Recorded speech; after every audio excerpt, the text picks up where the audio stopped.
everyone. Welcome to the Choir Directors Academy. I am your host, Angela Elaine. It's so good for you to be out there with me on Facebook and on YouTube. I see you. I see you. Thank you so very much for joining. Listen, do me a favor. Facebook doesn't cost you anything. Like and share this video, and so we can get this information out. And then on YouTube, you can send a link to your friends and let them know that we are on the air. Thank you all so much for supporting me on Facebook and on my page. The numbers have been increasing, so that means I'm affecting somebody positively, right?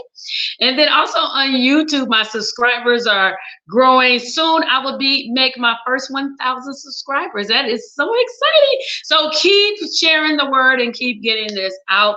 And God, I will bless you with more information and with other guests coming on, sharing their collaborating with me, sharing their information. We had a fantastic show 2 weeks ago. Those on YouTube, you can go back and look at the videos that I have posted, and those who are on my page, the Choir Director Academy page, you can scroll up, well, scroll down, scroll up, scroll down, and see that show. Navika Williams, my friend, and my buddy, state minister, music buddy, she gave some wonderful tips. It's actually kind of a fun show. She walked us through some of the techniques that we can use, quick warm-up techniques that we can use on our way to church if we're singing with our ensembles, or even if you're singing on your own on the side with somebody else or a choir or anything. We should warm up our voices. Even before speaking, we should warm up our voices. And she gave us a lot of tips and things, and gave a demonstration of how our diaphragm operates, which a lot of people may not be familiar with. So that's also a good thing. And I mean, it was just so many different things that she shared with us that are very beneficial. And I did get feedback from a lot of you that you implemented them, and it was very easy. And that's what we want to do. Music should be fun. Singing in the choir should be fun. Even warming up exercises should be fun. I mean, when it becomes a drudgery and it's no longer fun, then people kind of pull away from it and drift from it. But I've always believed that singing in the choir, even if whatever, even if you're singing by yourself, you should enjoy it. If you don't enjoy it, how do you expect the next person to enjoy it? So that was a great show. Here we are 2 weeks later. This is something. Thank you, Matthew. I appreciate it. Thank you. Shout out to my mom, Arthur Jones. Good to see you, Matt. Thank you for tuning in. Latrina, thank you. And there are other people out there. I don't see your name. Hey, Lisa. Because put your name, because some people, I see you out there, but I don't see your name. It's people on YouTube as well as Facebook. So I'm so glad to see all of you here. But anyway, let's get to the point at hand. Many a times, and honestly, there is no right or wrong way. This is just, I give my prelude before I get started. This is a question that I am consistently asked when I'm in public. Before I became a state minister of music, people always question me, how do you direct like that? Teach me how to direct. You know, what makes up how you do. First of all, with me as directing, and I'm telling the truth because my mom is online, and well, I wouldn't tell a story either way, even if she wasn't here. I still would, you know, my family is watching, so you know. But anyway, for myself, I've never been the one, that person that, and there's nothing wrong with it, because now I kind of regret it. I kind of regret it because then, you know, I think about it, I want to do like some little clips or something. I want to change around my intro, and it's like, yeah, I don't have any clips of me directing. You know, I kind of wish I had done it, but the way I am, I've never videoed myself directed. I've never thought of it. I think primarily I've always been so driven with the doing the work that I've never thought about, you know, having somebody sit with a camera. Like I said, I wish I had done it, especially when I was a kid and stuff. You know, I wish I had done it, but you know, hindsight is always 20/20. Anyway, but I've always been that person that was just driven. I've never looked at it as a stepping stone or a opportunity for a stardom or a vanity, like wearing clothes or the red bottoms, and nothing against red bottoms because I got a bunch of them myself. But I've just never thought of it. I've looked at it as something that I enjoy doing. I had an extreme passion for it. I think it's something that God put in me when I was in my mom's womb. And when I came out being surrounded by all of that music, it's just a part of me. I just enjoy it. It just moves my spirit. And I don't know, I can't describe it. So I guess when people see me direct, they just automatically, it's like, how do you do that? But me thinking to myself is like, how do I do what? I've been doing this ever since I can remember as a little bitty kid. I've been directing like this. I don't see the difference.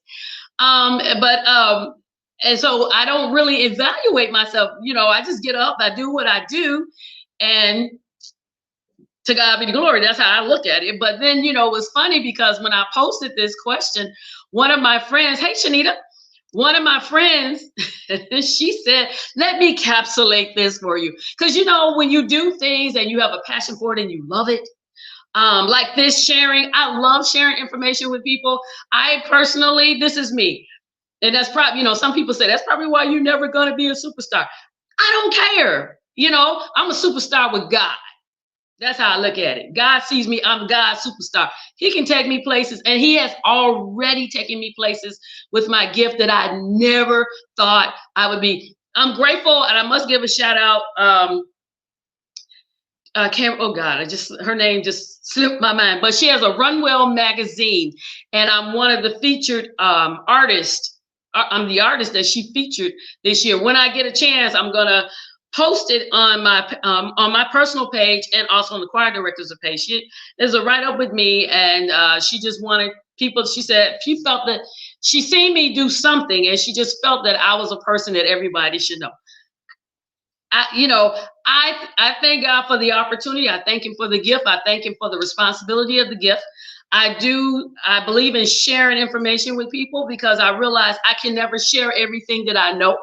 So I'm not worried about you succeeding or doing better than me. I'm not worried about that because my gift didn't come from me. I didn't create it. It came from God. So no matter what I give out, he's going to replenish, and I'm going to keep going higher and higher. But anyway, one of my friends, she kind of capsulated. She was like, well, let me tell you, if people want to direct like you, she said, let me tell you.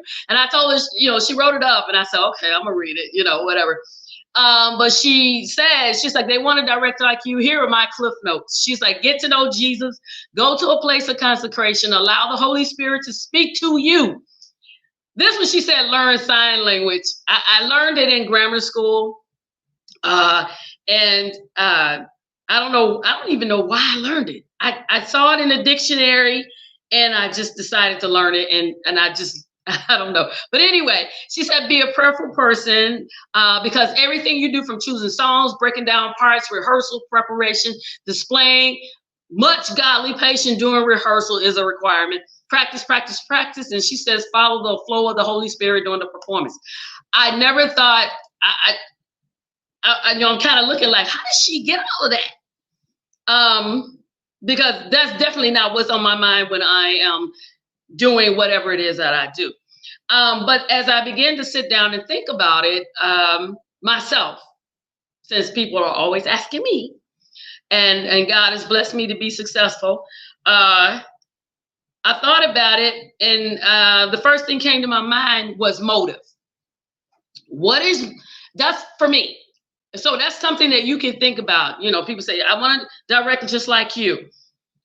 What's your motive for what you're doing? What's your motive? Is your motive ministry, or is it entertainment? Okay, because some people direct for different things. If you're going to direct for ministry, then it's going to have a different effect, because whatever I do, I want it to be effective, not for show or not for my name to get in the light so everybody can say, oh, she's so and so. No, that's not me. I want it to be effective because I want it to bless somebody. When they walk away, I don't want them to just, for some reason, they remember me directed. Okay. But I want them to remember that the Spirit of the Lord flowed through and they got blessed from the message in the song. Okay. That's basically what I do. And as I'm directing, I the music flows through me and it comes out in forms the way that God gave it to me to interpret, if you understand what I'm saying. So basically, it's my motive. And my motive is ministry. My motive is not to entertain. Some people, if your motive is to entertain, then you're gonna you're gonna be kind of out, you're gonna be out there. I'm not there for entertainment. I'm not trying to get into the gospel music world and be entertaining and all of this kind of stuff running across the. I mean, you know, if God take me there, fine. If He don't, I'm not gonna lose any sleep because I enjoy sharing information with you. Your motive, our motive should be to minister, because you know, and there's nothing wrong with you having a great choir and you going on, because like Dexter Walker, him and I used to be on the competition scene. My little teeny tiny choir, and you know, his Zion movement is huge. But it would, every time we had a competition show, it would always come down between myself and Dexter Walker. Well, Dexter, God blessed him to go on the mainstream, whereas I kept going in the competition world, and he blessed me to win some notable awards. But then I'm more of a teacher type person. All right. So what are your motives? How did you, what's driving you? You want to look at it from that perspective. What's driving you? Why do I want to do this? That's the first thing that you have to understand. Why? You know, am I in it for the money? Kind of right. I'm in accounting, right? For the money. Or are you in this because you really want to be a light for Jesus? You know what I'm saying? I mean, and I'm taking in context that you're directing a gospel choir. I want to be a light. I want to grow. I want to do something that God can be proud of. You know, understand? That's kind of where that's my starting point. Your motive. What are you doing this for? Okay, Zachary has a question. He said, what are some of the directors that you looked to when you started out? Okay. The directors, I had maybe about 4 directors, but the thing is, I grew up in a big Church of God in Christ church. My directors that I focused on were not mainstream directresses. I had one, her name was Missionary Pern. She directed the choir. God bless, God rest her soul. She was more like that, you know, boom, boom, boom, you know, that kind of punchy type person. She was like, you know, she's gonna make you sing no matter what. And then I had a lady named Miss Irma Parks. She was very graceful. You know, she was the one, but if you ever see me moving and it's very soft and whatever, that's the kind of director she was. I had Reuben Lightfoot, who was a director in First Jurisdiction.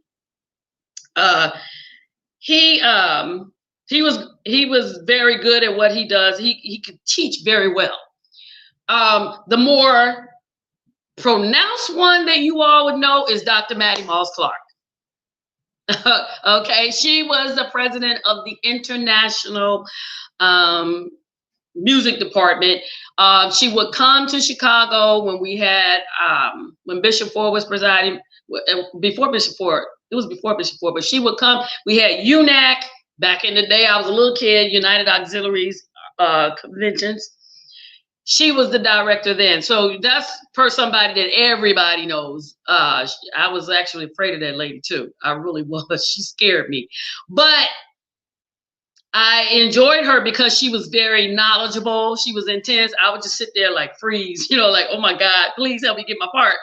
I learned a lot from her. The teaching technique, because with the other 2 or 3 directors, I did not see them teach. I saw them direct. Dr. Maddie Moss Clark, I got a chance to see her teach and direct. But the biggest influence, Zachary, was my mother. My mother was actually my first real choir directress that I actually studied. Okay, my mom went to college on a musical scholarship.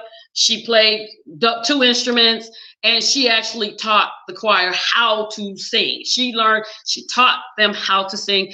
And I was there watching her in her rehearsals, teaching people how to sing a cappella, how to project, how to sit, how to stand, how to open your chest cavity up.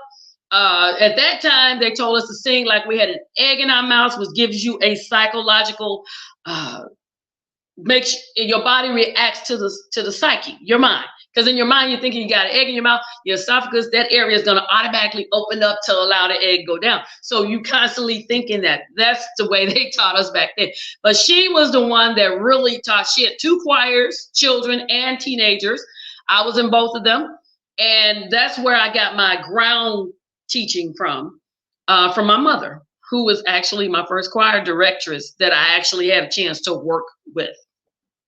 But then there was other ones when I was in high school. I had, of course, directors there that influenced me. And then in the church world, I had those. But those were the key people that I looked at.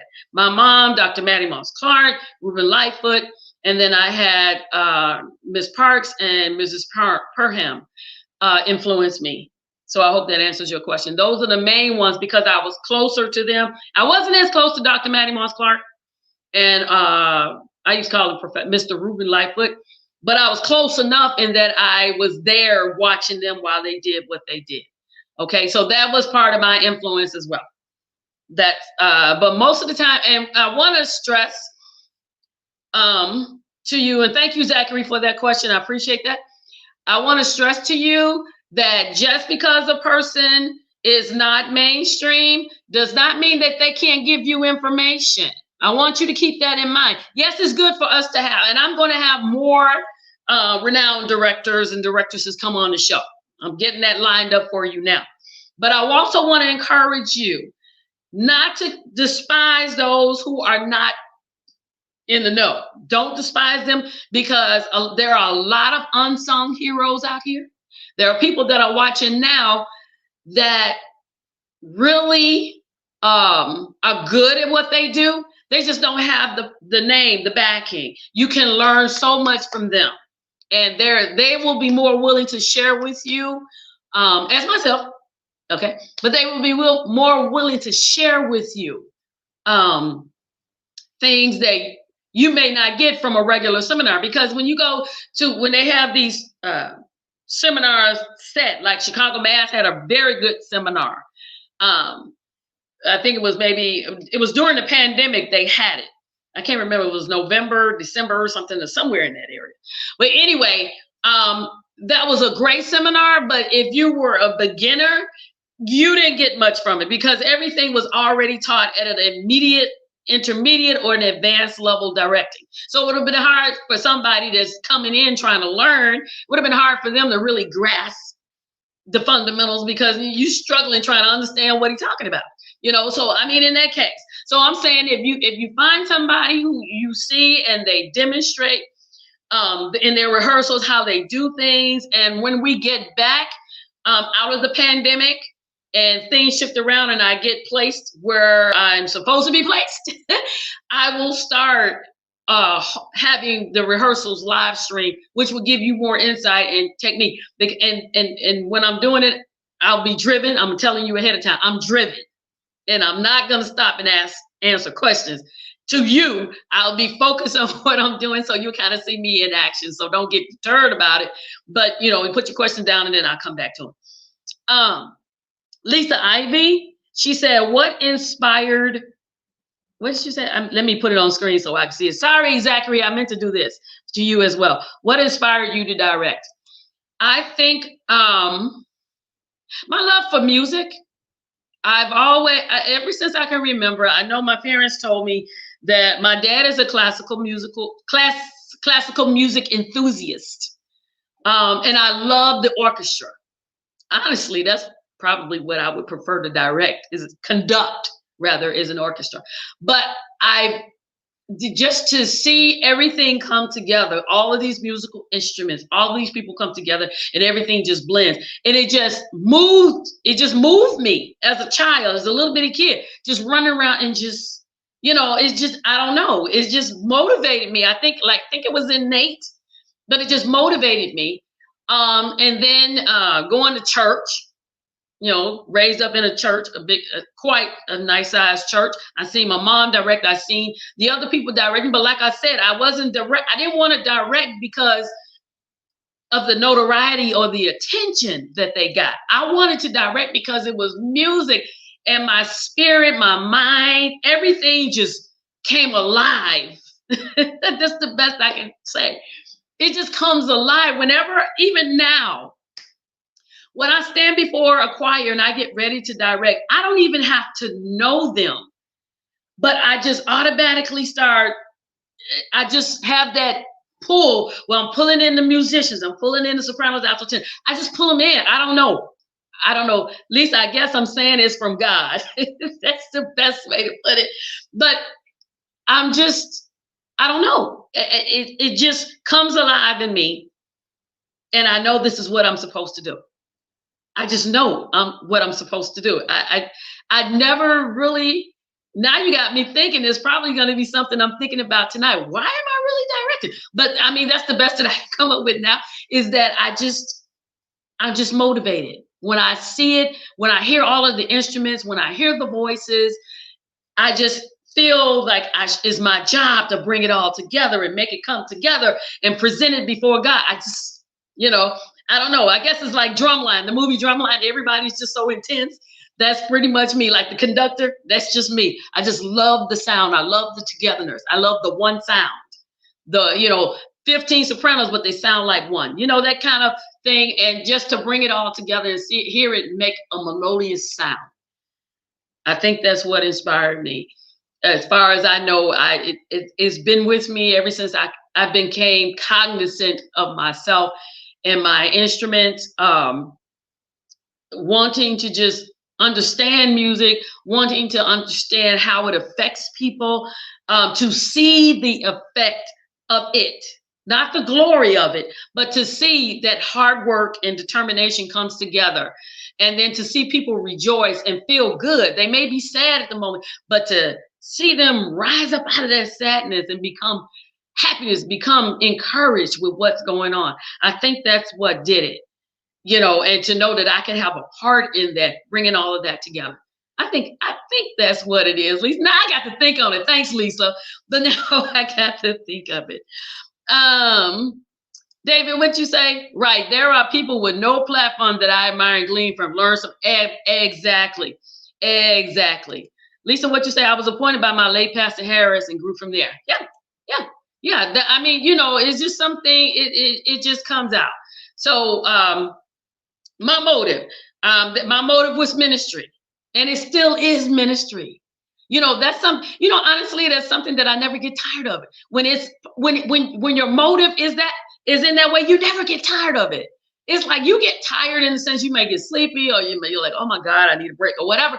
But once you get that rest, boom, you're right back in the game like nothing ever happened. So my motive is ministry. That's part of the reason why I direct the way I do. It's ministry. It's just something that God gave me. I love the gift that He given me. I really do. Because if I didn't, I would have stopped doing it a long time ago.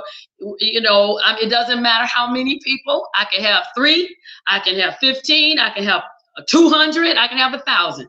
Doesn't make a difference to me. Rehearsal will still be the same. You are still required to get your part. If it's not right, I'm going to stop the song and correct you. And then it doesn't matter to me because the result is still the same. If I'm going to train those 2 or 3 people to sing with such resonance, with such vigor, with such passion, that they're going to sound, 5 people will sound like 10, 20 will sound like 50. That's the only way that I know how to do it. Zachary Young says, I love directing as a child, teenager, but now I don't have the passion for it anymore. Every now and then you have to be prayed up at working with the same. Yes, I agree. You have to be prayed up. And you know what? Sometimes you just need a sabbatical, Zachary. The gift is still there. It's still there. Sometimes we get tired. I will say this. Before the pandemic, I was getting tired. And my family can tell you, I love music. I can sit there and drive and just hear music nonstop. But before the pandemic, I got real tired. I wasn't like, you get tired because you're consistently doing it over and over. You're not taking a break. We have to take you. That's one thing I do that helps me to direct is I have to take a break. I realize when I'm tired. I realize when I need a sabbatical. Um, you have to realize that I will give you this tidbit. When you're working with the choir and when you train them the way that to sing the way that they should, where they can learn the song, the basic song, the bass song on their own, it becomes much easier. It won't stress you out so much because think about it, your rehearsals are there not to really teach new material. That's where we go wrong sometimes. Hey, Kashan. We go wrong sometimes. We use rehearsal to try to introduce new material. If that song is already on the market and you plan to sing it, you should have a link that they can go to learn those songs. In that case, a rehearsal is just for me to make sure that you're on the right page. I'm just here to make sure, your ear is tuned right and you're on the right page. You got the words together. That's all I'm there for, to make sure that you go on. And when you do that, when you have the link set up, and this has proven to be an easier thing for me now. I've already trained. I have, like right now, I have the triettes, and you can see them on every Sunday pretty much on my page. I've trained them. I trained the two how to sing. I've been trained professionally anyway, but I've trained those two people to hone. My sister has been trained kind of like me. She loves to sing, and she's a phenomenal singer, and so is Carol. She's a phenomenal singer, but she hasn't had the training that we have. So I've worked with her to bring her up to where we are. Okay, so when we rehearse, we're able to cover 5 or 6 songs quickly in like 45 minutes, anywhere between 45 minutes to an hour, because I'm not teaching them. We're just going over the song, making sure whatever you don't understand, that's what we're there for. So that would make it easier for you, Zachary, whenever you go back into the field. Make sure you take the time away to rest. Once you do that, you don't have to have rehearsal every time. I only have, with those 2 ladies that you see me singing on every Sunday, I only rehearse once a month with them. First Saturday. we knock it out an hour, maybe an hour, 15 minutes. Most of the time, 45 minutes to an hour. And I knock all these songs out, but I've already given it to them in advance, so they are able to study. And we knock it out, I'm done for the month. There's no more rehearsal until the first Saturday in May. I will let them know, maybe 2 days before Sunday, this is what I plan to sing on Sunday, prep yourself. And they do that, and that's all I do. So a lot of times, and that's another show, but a lot of times there are things that we can do to help keep us from getting tired and worn out. In addition to praying and fasting and reading the word. Okay, in addition to that. The next thing that I think that helps me to become the director, let me just say this. There is technically now, when a lot of people say, directing, I think they're talking in forms of the hand movement, because some people can move the hands. And I think that's what kind of captivates people, because of the way I move with the music and the sign language that I use and things of that sort. That, I don't know how that just comes about. There is really no right or wrong way to direct. It really isn't. It's just making sure that you give the signals, because I have seen people that do not direct like me per se, with all of the signals and stuff, and the sign language and speaking the words and all of that, and they just use their hands. They do minimal movements, and they're just as anointed. So it's not so much your hand moves or whatever. It's the spirit that you have when you're doing it. That's what comes across to the people. Because before I direct, I will admit, I do most of my talking hours before we sing. Whenever my choir would go somewhere and sing, they know I had them trained on that too. Do not talk to me before an hour before if we're going to a service and it starts at 4 o'clock, they know to stop talking to me at 3, because I'm not going to answer. Don't ask me what the note is. Don't tell me nothing. I'm not listening, because I need to stay focused. I don't know, because before I get there, I don't know what I'm going to sing. I have no clue what I'm going to sing. So I'm waiting on the Lord to tell me, this is it. I may give you 4 or 5 songs. I said, this, we might sing one of these. But I'm waiting. I don't like to be interrupted. So they already know that. I kind of sit there in my world, unless there's something major going on, you know, somebody can't make it because they, you know, something happened, then you tell me that. But this little, just having a conversation, I don't do that. So I tend to, you know, you have to be in a mode of consecration. And I tend to do that because I need to make sure that I hear from God. You know, I make sure. I don't like all this unnecessary. Some people can do that. I have been back, let me tell you, I have been backstage with Grammy artists and people, and they can carry on a conversation and they eating and all of this stuff. And I'm sitting there like, I can't do it. And they're like, aren't you eating? I'm like, no, I can't. What? You know, I mean, they're like talking and blah, blah, blah, blah. And I'm like, I can't, don't talk to me. Don't do that. You know, I can't do it. Some people can do it. I can't. I have to stay focused and driven, and be ready to make any changes. And that's the way I have my choir. They set up the same way. The group is set up the same way.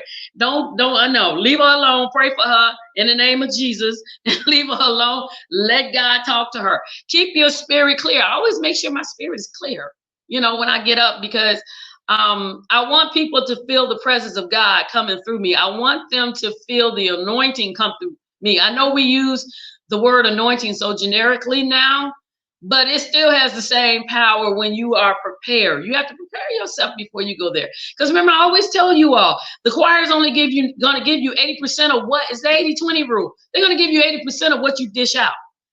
So if you're, you know, you're only giving it half, 50%, you're only going to get about 30% from them, which is, that's next to nothing to me.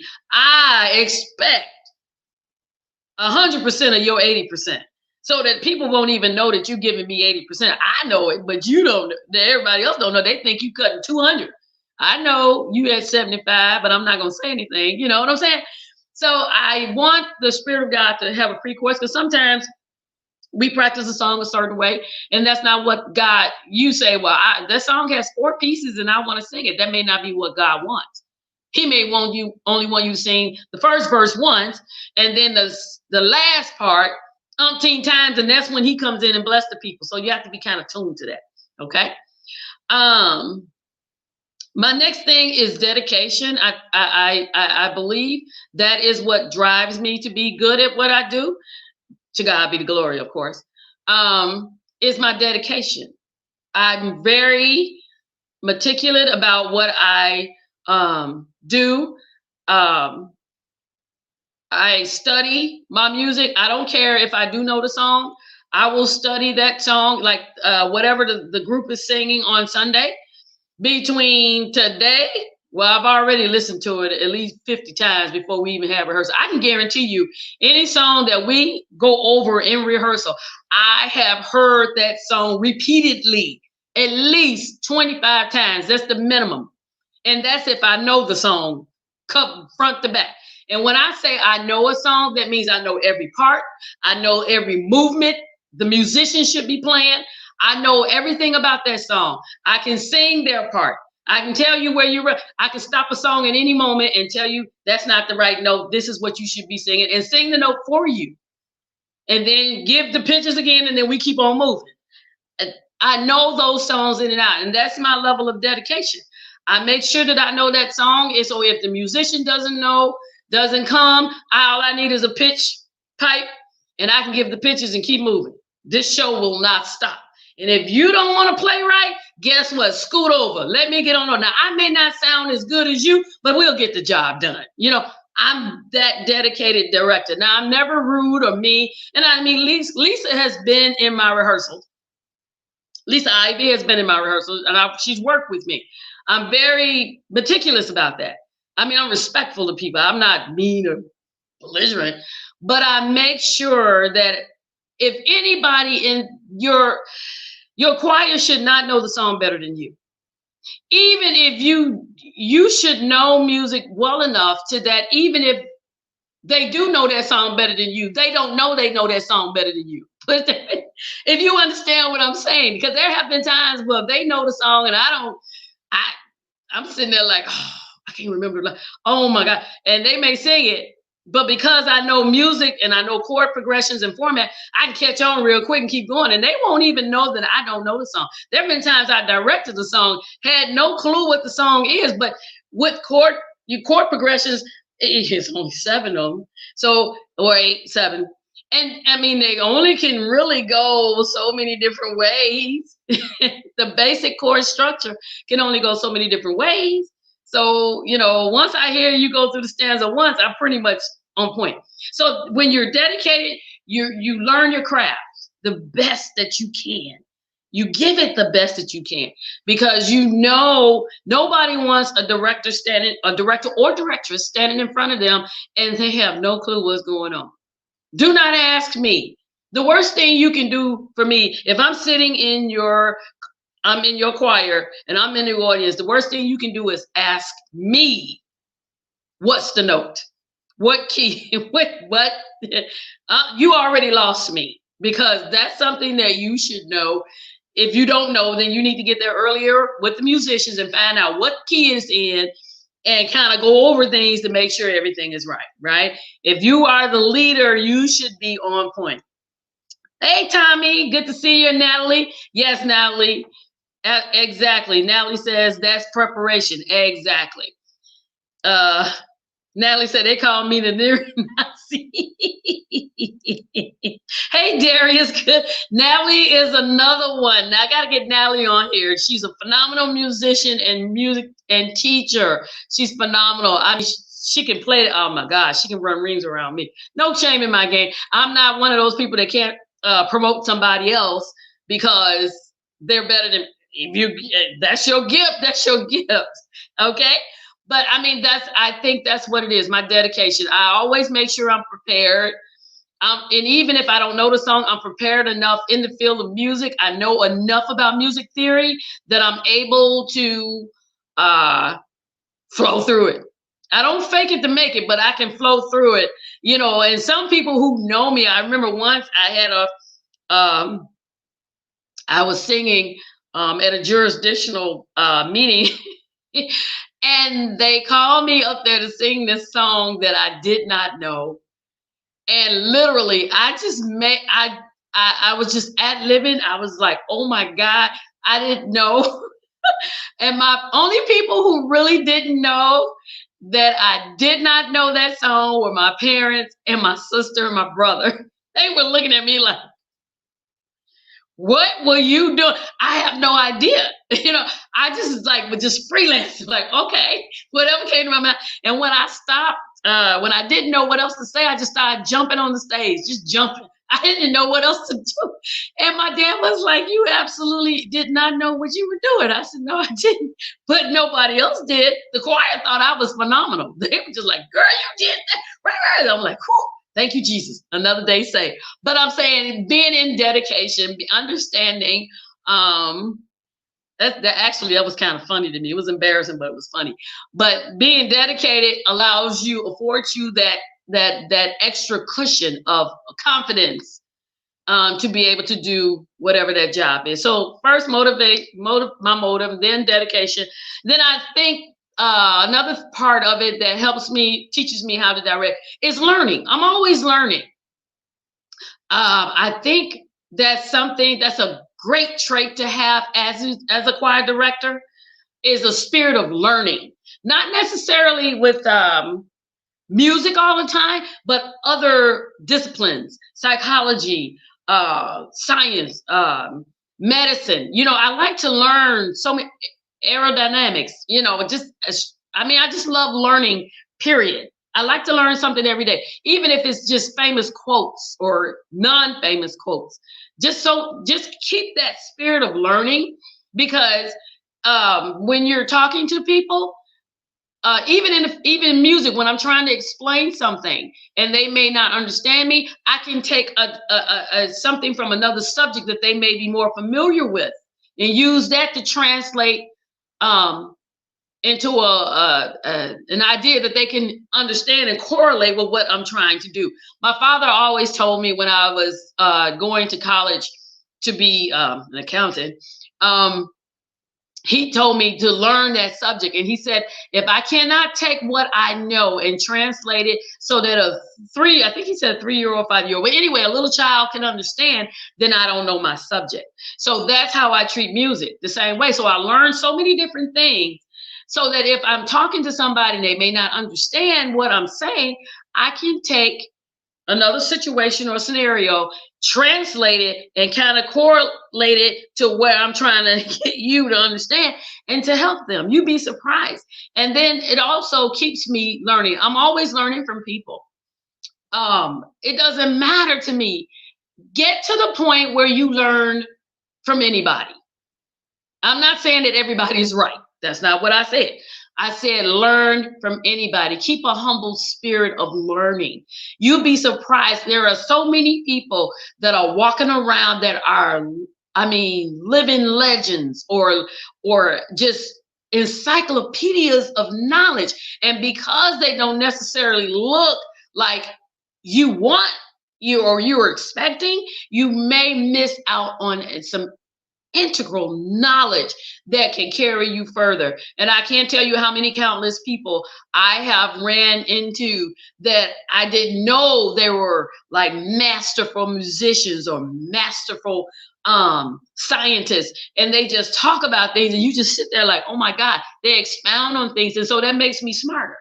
You know what I'm saying? And those things, once that grows in you, you'll keep it. Even in music, you'll keep it. You're always trying to learn something that you did not know, and that is a great thing to do. Lisa said forever learning. Exactly. Natalie said curiosity is always good. It is. When you want to have a spirit of learning, that helps. And I think that's another thing that helps me to direct. I'm always looking for different techniques, different ways of doing things to enhance. Methods are many, principles a few, methods change, but the principle of things never do. My dad taught me that one too. But anyway, I've always have that type of spirit inside, and then you can always grow. And that's what gives you the depth. That's what gives you the understanding so that you're able to do so much more. If all you know is music, you're very limited. You need to understand other things outside your discipline. Accounting is very limited. It's very structured. It's semi-boring, but it's very structured. You can't go to, it deals with math, so it's absolute. So for me, I like to learn about even interior design. You would think like, oh, but interior design invokes creativity because you have all these different colors, you put them together, you put furniture, you kind of make things work. Anything that inspires creativity will enhance you on the music side. You may not ever thought about it, but it does. When you see creative people that come up with different styles and designs, chances are if they get over to music, they will be just as creative over there. Music is a creative art. And the more that you know and learn, the better you will be. So don't limit yourself, and say, well, I'm just going to stick. No. Be open to learn good things, things that would develop you and make you more marketable to yourself, to your own self, as well as to other people. And you will find that once you get on that learning train, it would be much easier. You will be on a quest for knowledge. And please don't forget to have the Bible in there. You definitely need to have the Bible. You're dealing with gospel, you need to have the Bible. And I find that also, just a little sidebar, I find that the Bible is the best place to get all of your ad-libbing from, especially from Psalms. With David and all of the other writers in the book of Psalms, he's my shield, he's my back. That is the best book. If you sing in gospel music and you read Proverbs and you read Psalms, those are the best books for ad-libbing. Those are the best. I'm sorry, those are the best.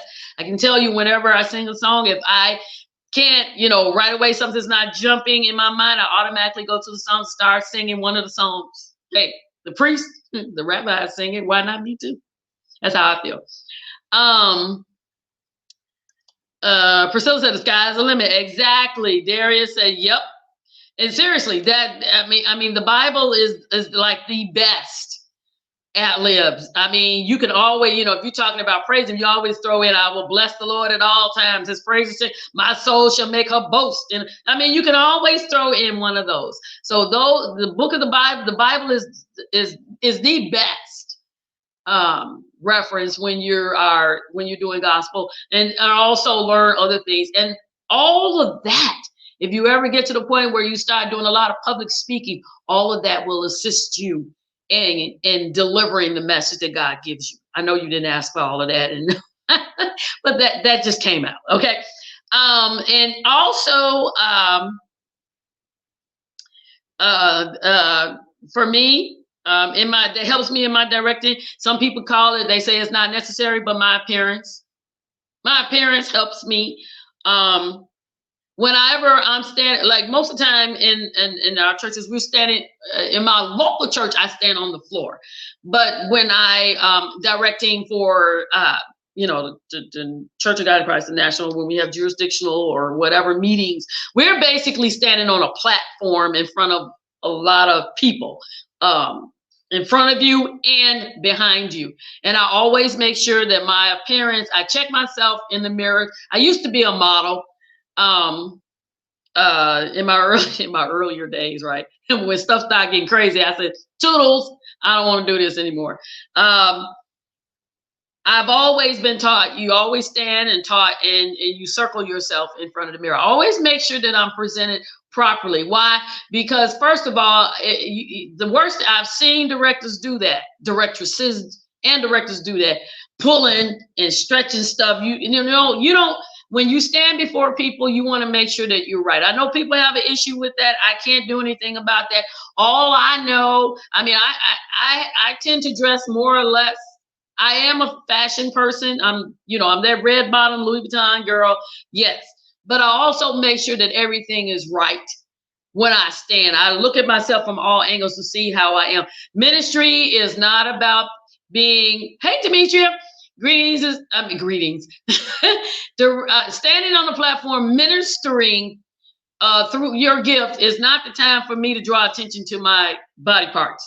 Sorry, if if y'all don't like it, I can't do nothing about it. But I'm talking protocol. You're asking me, well, how do I direct the way that I do?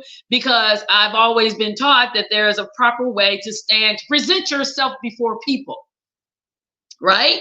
I'm always going to make sure, not because I'm pleasing them, but part of it is God, but then the other part is to be comfortable.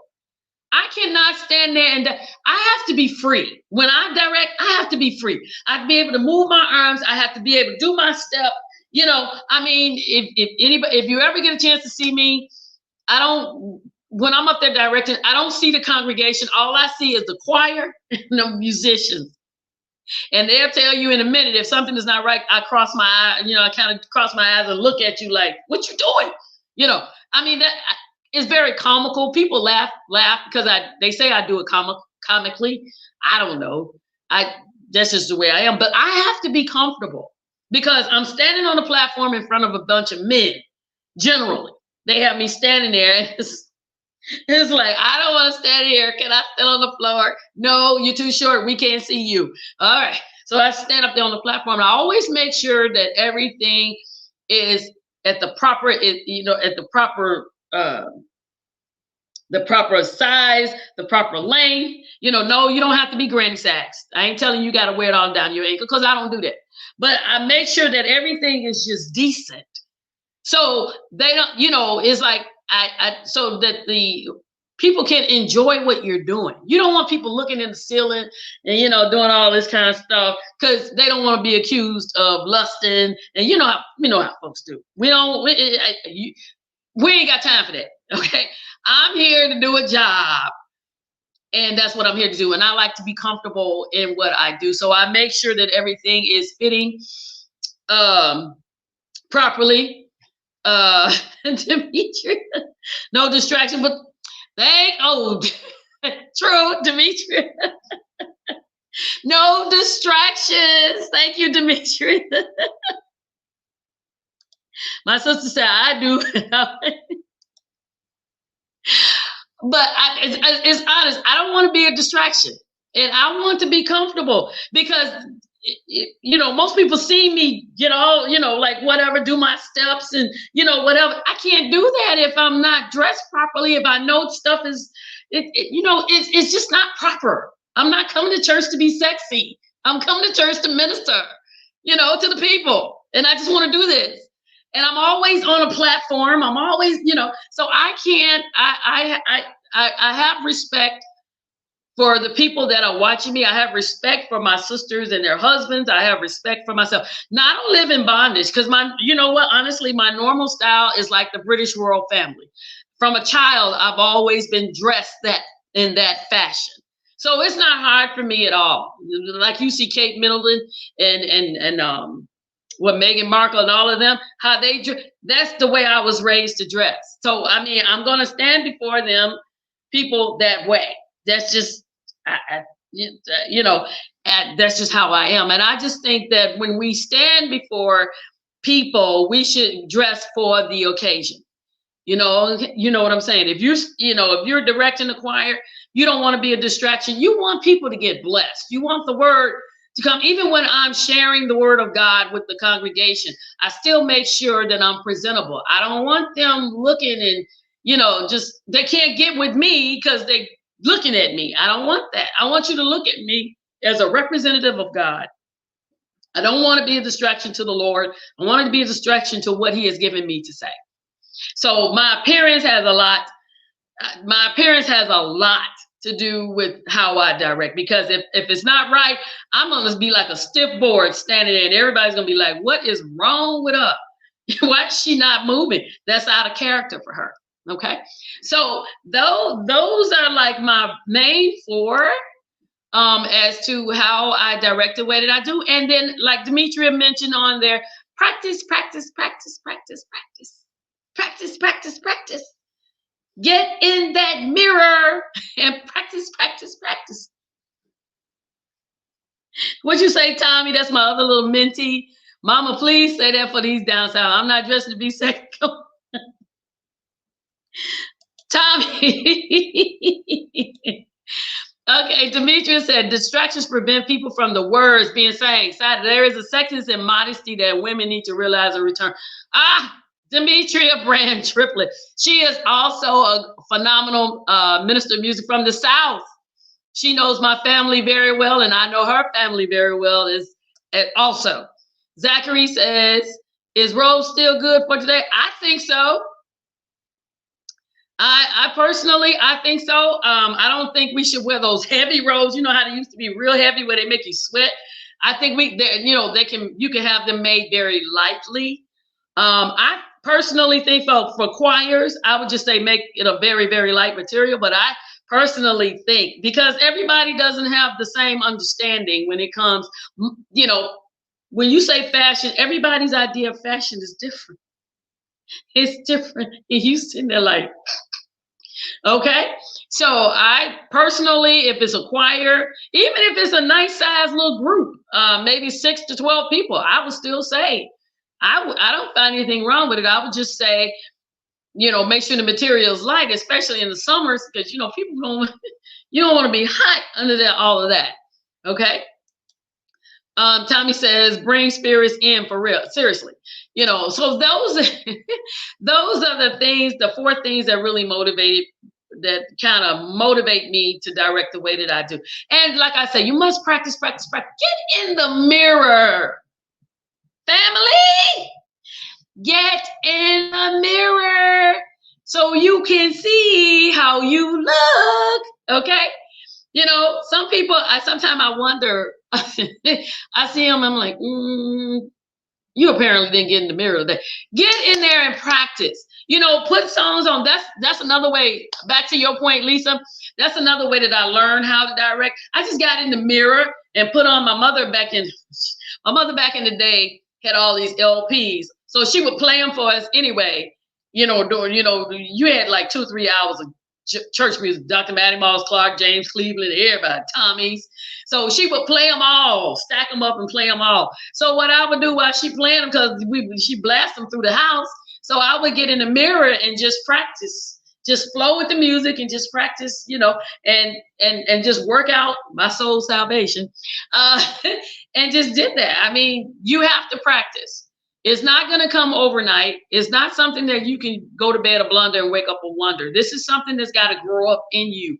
But you have to be willing to learn. You have to be willing to take advice and understand that everything is not a criticism. I do understand that people can tell you things that can hurt your feelings. They don't tell it the way that they should tell it. Like, they don't tell it how they would want you to tell it to them. I do understand that. I don't justify that at all. But what I will say is in this, you need to have thick skin. I remember Bishop Sanders before I became the state minister of music for the jurisdiction. He told me years, like 10, 15 years before I became, he said, you know what? You're good at what you do, but your skin is too thin. And I thought that was kind of like hurtful, like, oh my God, man, Bishop is telling that. But now I understand what he's saying, because you're going to have things said, you're going to have things done. You can't react to everything that happens in the rehearsals. You can't fly off the handle and snap off it, folks. Okay, even though you may want to, you can't do that. You have to exercise control and understand it's not them, it's the spirit working through them to get back at you, to get you all riled up. All right? So you have to remember that. You get a thicker skin. Pray. You have to pray. You have to meditate and pray and consecrate yourself. Don't say, well, I'm just going to rehearsal and it's okay. No. The enemy comes in. Have you ever heard that? Lucifer is in the choir. So you have to pray about, he come to choir rehearsal just like you. So you can't go in there and just say, oh, I'm having prayer. No, you can't do that. You have to pray, consecrate yourself.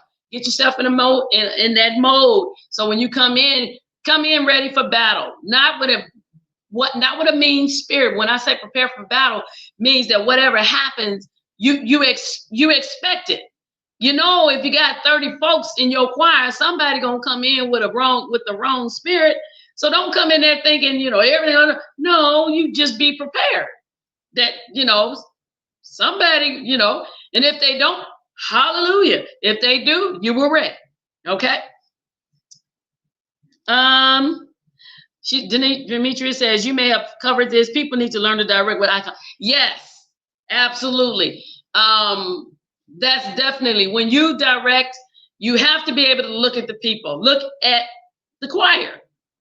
You can't, I've seen some people direct and they looking in the ceiling and doing, no, look at me, because how are you going to know the spirit that's flowing through the choir if you're not looking at them?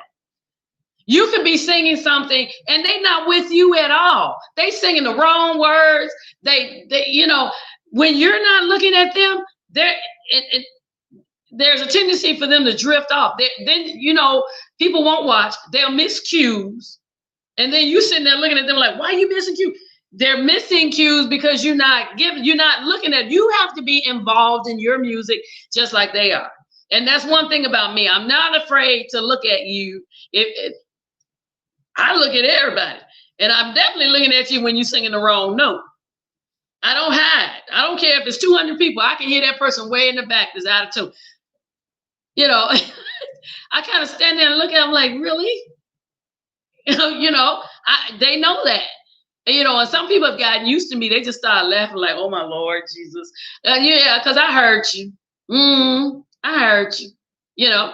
Make sure you look at them. That's why you have to study the material. You have to, studying the material, praying, reading the word of God, all of that builds up your spirit inside. Because you cannot oh God, I plan to be gone by now. But you cannot direct the choir in fear. You can't be afraid. You cannot be afraid to make a mistake. You're going to make them. Fess up to it. You're going to make them. There'll be times that you gave the wrong signal. There's going to be times you got lost.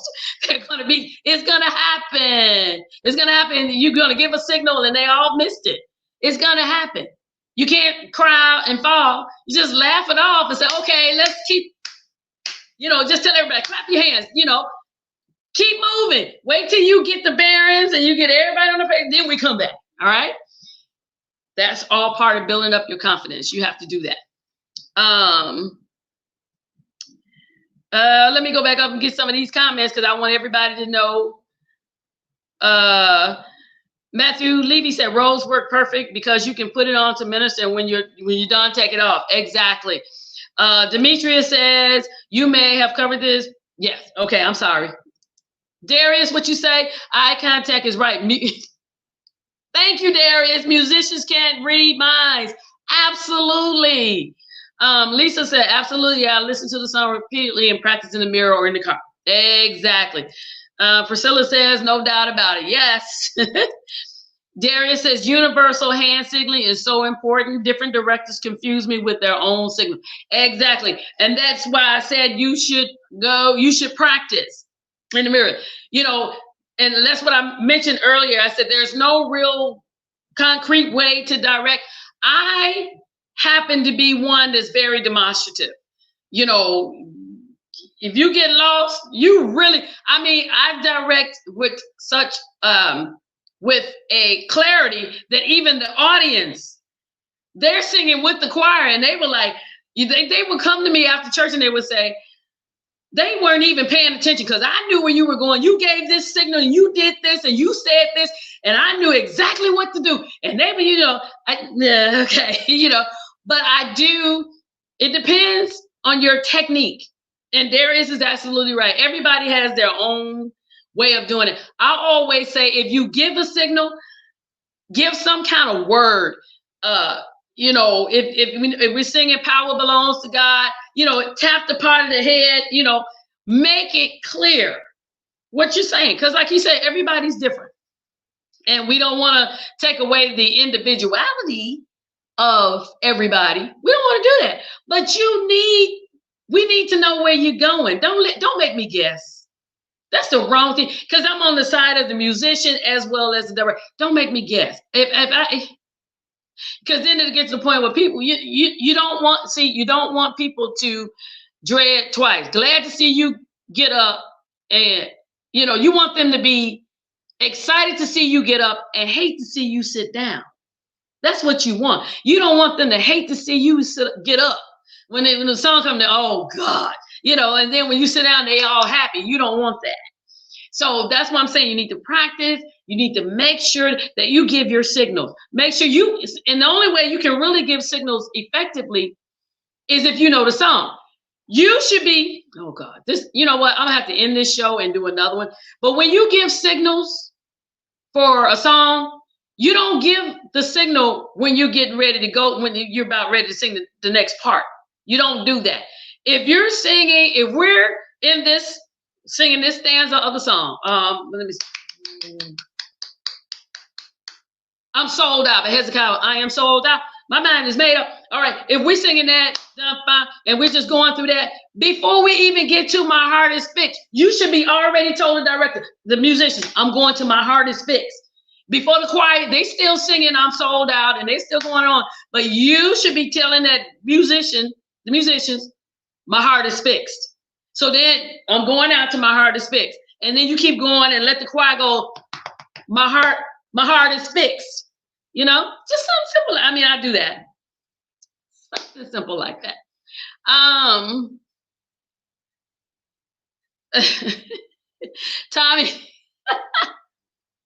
Tommy, what you say? Take your time, Lord. Tommy, please. Hey, Stacy! Stacy is another phenomenal mistress of music. I love Stacy. Glad to see you, Stacy. Royal Jim, she said, that's a great question. Let me go back. Royal Jim, let me go back. How do you deal with a choir member who blurts out ad-libs off key but doesn't take correction well? Ooh. How I deal with them? Usually very gently. It depends on who they are. Like some people, if it's somebody that's really trying, it depends on the person. If they're really trying to do a great job and they just not getting it, my approach to them will be different. And I'll kind of try. Usually what I do is kind of move away from the song when I see that it's going south. And I'm hoping you're talking about rehearsal, because it's not a whole lot you can do when you're performing. You might want to end the song. and kind of like, you know, change it around a little bit, change your end, you know, like we're gonna stop, we're gonna end this and let them go to their seat and then you come back. That's about the best you can do if they not really getting it right. You cut that part off, let them go on to the side, then come back and change the song around some other kind of way. That's when you're in a live performance. That's what I've done. You know, they missing it. Mm-hmm. All right, then I let everybody know we cutting it off, and then we go on and I switch it around some kind of way. Make the soprano, all the sopranos the lead, and then whatever. But if we're in rehearsal, I generally will stop the song, you know, and try to work with them a little bit, you know, and it depends on the approach,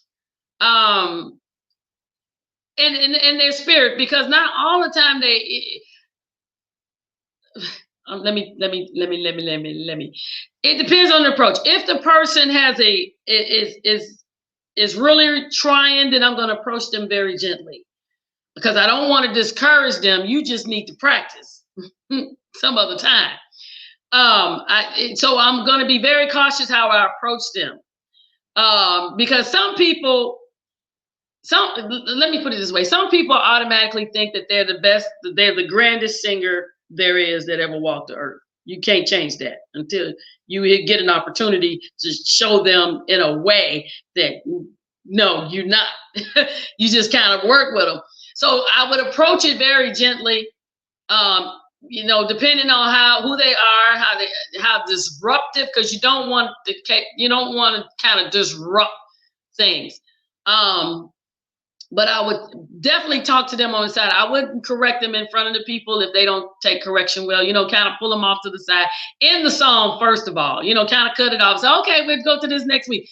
Pull them off to the side and try to talk to them and see if you can work with them on the side. Because some people, I find that if their ad-libbing is kind of off, if they got a decent spirit, you can kind of work with them while you're in rehearsal. You know, like, no. Do it like this. Dun, dun, dun, dun, dun, you know, kind of, you know, and some of them will straighten out. If it's somebody that just going to create a scene and then cause a disruption in your rehearsal, I would just cut it off and then try to talk to them on the side and pull them on the side and try to work with them. You know, tell them, say, look, you're doing good, but let me show you how you can do better. You know, don't approach them like, you ain't singing it right. No, don't do that, because then that's going to make them more upset than what they are. They are doing good you're not telling the story. They are doing good as far as they're concerned. You doing good. You think you're doing good. Okay, I wrote with that. You're doing good as far as you're concerned, but let me show you how I can help this get better. You know, kind of pull them off to the side. You did good. I'm trying. Yeah, I know that, but let me show you how to do it better.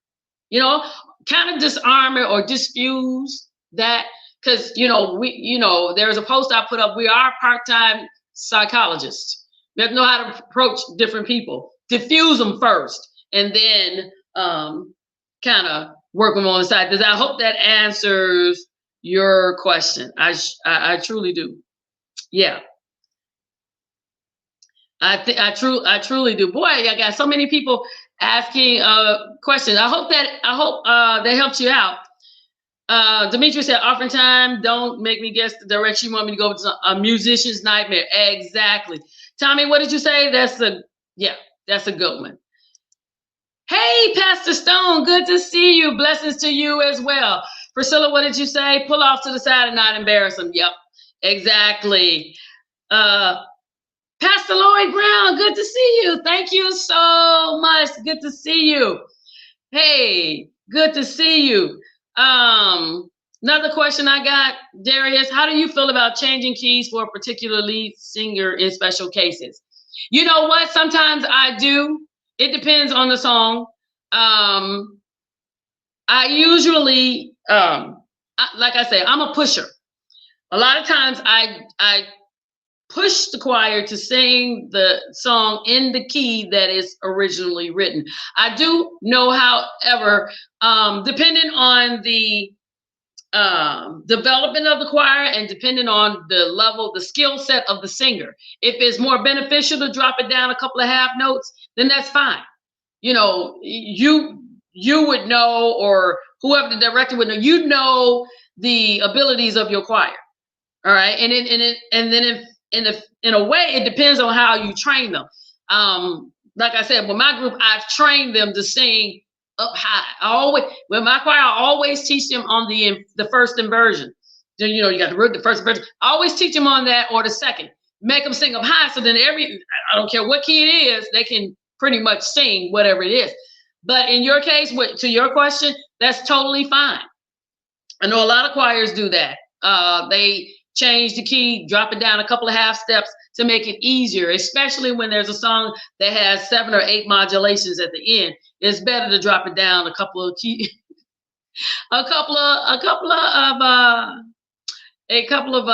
half steps, just to make it easy, because you don't want your choir screaming. That's the worst thing, to have your choir screaming at the top of their lungs, because the music is too loud or the note is too high. So we don't want to do that. Lois, stop it. She said, just make faces like you do. Stop it. Royal, oh, good. I answered your question. Good. Priscilla, stay out of it. She said, yes, she does. God, I can't help it. That's the way God has given it to me. All right. But thank you all for joining in. I hope if you have any more questions, post them for me. And I will be able to answer them for you, because I'm getting ready to wind down. Zachary, I hope I took care of your question as well. I think I got all of them. I sure hope I did. If I didn't, please list your questions so that I can get to it. But I think that was it. Initially, it was just people were asking how do I direct the way that I do? And that's pretty much in a nutshell. I always make sure that I do my best not to embarrass somebody. If I do, I apologize to them. I don't have a problem with that. Because sometimes in me being driven, then that's another thing. Sometimes, directorships, we do offend our crews. We do. And we don't realize it. We don't mean to do it, but we do. We do. So if you don't be afraid to say you apologize, you know what I'm saying?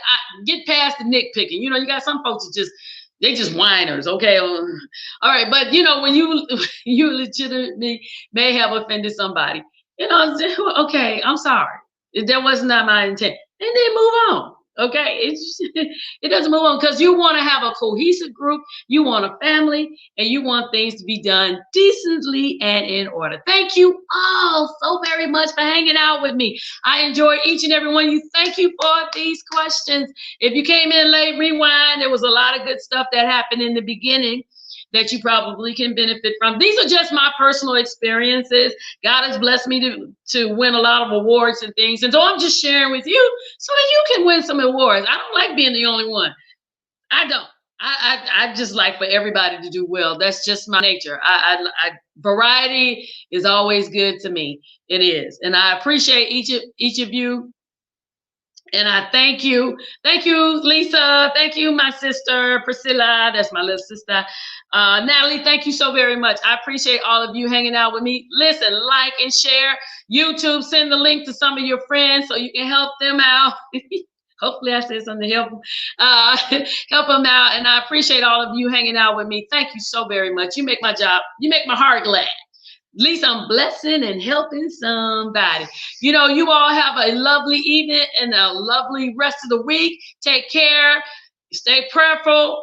Do what you got to do in these times to keep yourself healthy and strong, so that we all can get back in that house and do the job that we love to do. That is to minister through song and through our voices, through the word of God. Thank you all so very much. Love y'all. Peace. I was saying peace, but I'm having a bad day, y'all. Peace out.